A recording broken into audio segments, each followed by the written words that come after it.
So hello students, आज हम लोग बात करेंगे यहाँ पे बहुत ही ज़्यादा important portion that is known as lichens. ये जो पोर्शन है हमारे पास, ये किसका पार्ट आएगा जी?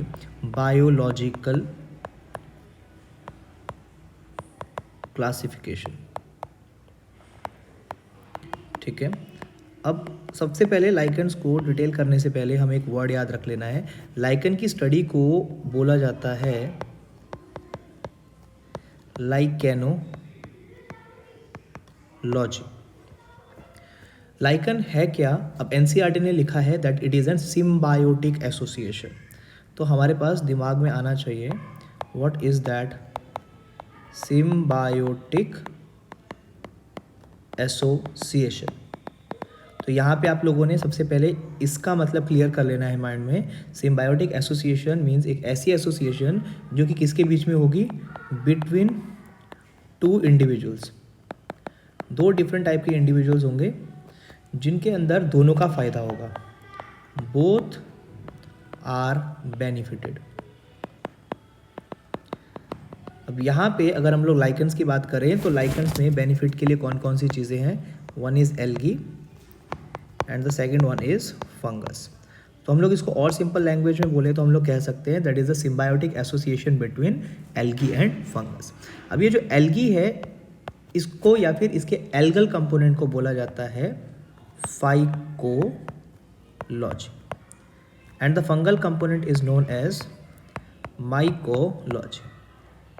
अगर हम इसको और सिंपली वे में बोले तो phycology mean study of algae, mycology mean study of fungus. तो फाइकोलॉजी में एल्गल कंपोनेंट आएगा that is known as phycobiont and mycology में फंगल कंपोनेंट आएगा that is known as mycobiont.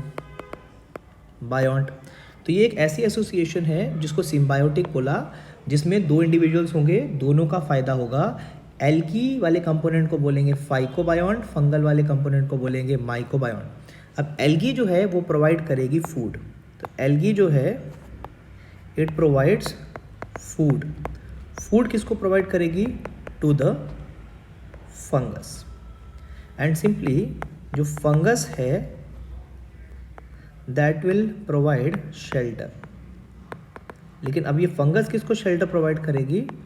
To the algae. In this way दोनों का ही फायदा हो जाएगा। एक चीज़ और बोली है, जो लाइकन्स होते हैं they are air pollution indicators. Air pollution indicators means lichens उस एरिया के अंदर ग्रो नहीं कर सकते जहाँ पे एयर पॉल्यूशन हो। मतलब they are sensitive to air pollution. और ज़्यादातर ये उस एरिया के अंदर ग्रो नहीं करते हैं जहाँ पे कौन सा एयर पॉल्यूटेंट हो? SO2। सो होपफुली आपको यहाँ तक क्लियर हो गया। अब इसका ज़रा एक एनसीईआरटी अप्रोच देख लीजिए।